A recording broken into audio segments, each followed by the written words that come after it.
ಹಾಗೂ ಸಚಿವ ಶಿವರಾಜ ತಂಗಡಗಿ ಅವರು ಕೂಡ ಈಗ ಆಗಮಿಸಿ ಅಂತಿಮ ದರ್ಶನವನ್ನು ಪಡೆದುಕೊಳ್ತಿದ್ದಾರೆ, ಅಂತಿಮ ನಮನವನ್ನು ಸಲ್ಲಿಸ್ತಾ ಇದ್ದಾರೆ. ದೃಶ್ಯಾವಳಿಯಲ್ಲಿ ಕೂಡ ಗಮನಿಸ್ತಾ ಇದ್ದೀವಿ. ಗಣ್ಯಾತಿ ಗಣ್ಯರೆಲ್ಲರೂ ಕೂಡ ಆಗಮಿಸಿ ದ್ವಾರಕೀಶ್ ಅವರ ಅಂತಿಮ ದರ್ಶನವನ್ನು ಪಡೆದುಕೊಳ್ತಾ ಇದ್ದಾರೆ. ನೋಡಿ ಅಲ್ಲಿ ಸಾರಾ ಗೋವಿಂದ್ ಅವರಿದ್ದಾರೆ, ಮಾತಾಡ್ತಿದ್ದಾರೆ.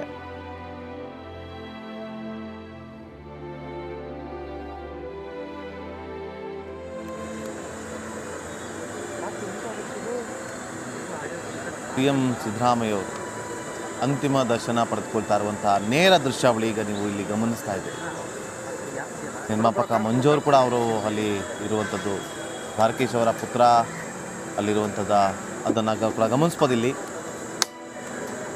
ಗಣ್ಯಾತಿ ಗಣ್ಯರೆಲ್ಲರೂ ಕೂಡ ಆಗಮಿಸಿ ಅಂತಿಮ ದರ್ಶನವನ್ನು ಪಡೆದುಕೊಳ್ತಿದ್ದಾರೆ. ಇನ್ನೇನು ಕೆಲವೇ ಕ್ಷಣಗಳಲ್ಲಿ ಅಂತಿಮ ಯಾತ್ರೆ ಕೂಡ ಆರಂಭ ಆಗುತ್ತೆ. ಅಂತಿಮ ಯಾತ್ರೆ ಬಳಿಕ ಬ್ರಾಹ್ಮಣ ಸಂಪ್ರದಾಯದಂತೆ ವಿಧಿವಿಧಾನಗಳು ಕೂಡ ನಡೆಯುತ್ತೆ. ಈಗ ಅಂತಿಮ ದರ್ಶನವನ್ನು ಪಡೆದುಕೊಳ್ತಿದ್ದಾರೆ, ಮಾತಾಡ್ತಿದ್ದಾರೆ. ಅವ್ರು ನೋಡಿ, ಒಂದಷ್ಟು CM ಸಿದ್ದರಾಮಯ್ಯವ್ರಿಗೂ ಕೂಡ ಒಂದಷ್ಟು ಸಿನಿಮಾದ ಮೇಲಿರುವಂಥ ಒಂದಷ್ಟು ಒಲವು ನಾವು ಗಮನಿಸ್ಬೋದು. ನೋಡಿ ಇಲ್ಲಿ ಮಾತಾಡ್ತಾ ಇರುವಂಥ ಒಂದು ಸಂದರ್ಭದ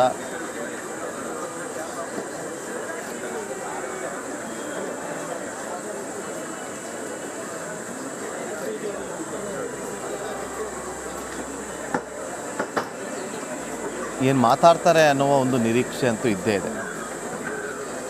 CM ಸಿದ್ದರಾಮಯ್ಯವರು ಈಗ ಈ ಸಂದರ್ಭದಲ್ಲಿ ದ್ವಾರಕೀಶ್ ಅವರನ್ನು ಯಾವ ರೀತಿಯಾಗಿ ನೆನಪಿಸ್ಕೊಳ್ತಾರೆ, ಅವರ ಸಿನಿಮಾ ಜರ್ನಿಯ ಬಗ್ಗೆ ಏನು ಹೇಳ್ತಾರೆ ಅನ್ನೋ ಕುತೂಹಲ ಅಂತೂ ಇದೆ.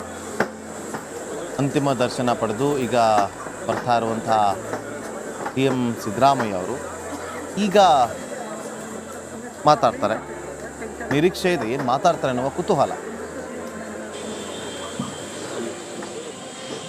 ದ್ವಾರಕೀಶ್ ಅವರ ನಿಧನ ಇಡೀ ಕನ್ನಡಿಗರಿಗೆ ಭಾಳ ನೋವನ್ನು ಉಂಟು ಮಾಡಿರ್ತಕ್ಕಂಥದ್ದು, ನನಗೂ ಕೂಡ ನೋವನ್ನು ಉಂಟು ಮಾಡಿರ್ತಕ್ಕಂಥದ್ದು. ಅವರು ಕನ್ನಡ ಚಿತ್ರರಂಗದಲ್ಲಿ ಅಪಾರವಾದಂಥ ಕೊಡುಗೆಯನ್ನು ಕೊಟ್ಟಂಥವರು.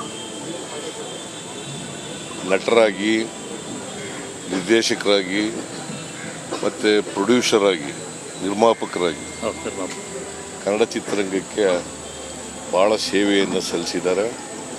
ಅವರ ಸೇವೆಯನ್ನು ಮರೀಲಿಕ್ಕೆ ಸಾಧ್ಯ ಆಗಿಲ್ಲ. ಮತ್ತು ಹಾಸ್ಯ ನಟರಾಗಿದ್ದದ್ದು ಅಷ್ಟೇ ಅಲ್ಲ, ನಾಯಕ ನಟರಾಗೂ ಕೂಡ ಅನೇಕ ಚಿತ್ರಗಳಲ್ಲಿ ಮಾಡಿದರು. ನಾನಂತೂ ರಾಜ್ಕುಮಾರ್ ಮತ್ತು ಇವರ ಜೋಡಿ ಭಾಳ ಚೆನ್ನಾಗಿತ್ತು. ಆಮೇಲೆ ಅಂಬರೀಷ್ ಜೊತೆ ಕೂಡ ಕೆಲಸ ಮಾಡಿದ್ರು ಈ ವಯಸ್ಸಲ್ಲೂ ಚಿತ್ರ.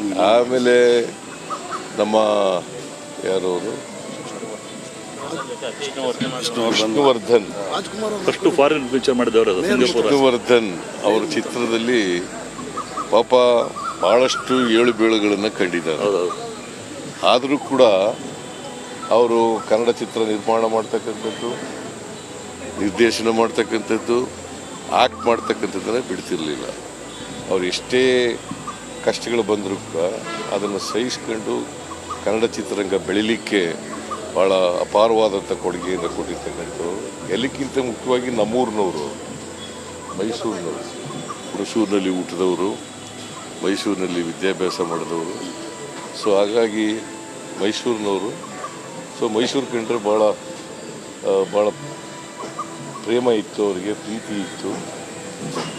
ನಾನು ಅವರು ಒಂದು ಸಾರಿ ಹೆಲಿಕಾಪ್ಟರ್ನಲ್ಲಿ ಮೈಸೂರಿಗೆ ಹೋಗಿದ್ದು, ಬೆಂಗಳೂರಿಂದ ಮೈಸೂರಿಗೆ ಹೋಗಿ ರೇಸ್ ಕೋರ್ಸ್ನಲ್ಲಿ, ಮೈಸೂರಿನ ರೇಸ್ ಕೋರ್ಸ್ನಲ್ಲಿ ಇಳಿದಿದ್ದು. ಸೊ ಉದ್ದಕ್ಕೂ ಅನೇಕ ವಿಚಾರಗಳನ್ನು ಚರ್ಚೆ ಮಾಡ್ಕೊಂಡು ಹೋಗಿದ್ದು, ರಾಜಕೀಯ, ಸಿನಿಮಾ. ಅವರ ಜೊತೆ ಹೆಲಿಕಾಪ್ಟ್ರಲ್ಲೂ ಹೋಗಿದ್ರ ಬಗ್ಗೆ ಅವರು ಈಗ ನೆನಪಿಸ್ಕೊಳ್ತಿದ್ದಾರೆ. ಅಲ್ಲಿಂದ ಸ್ವಲ್ಪ ಟೆಕ್ನಿಕಲ್ ಇಶ್ಯೂ ಆಗಿ ಅವರು ಮಾತಾಡ್ತಾ ಇರೋದು ಸ್ವಲ್ಪ ಕಟ್ಟಾಗಿದೆ. ಅವರ ಆತ್ಮಕ್ಕೆ ಚಿರಶಾಂತಿ ದೊರಕಲಿ.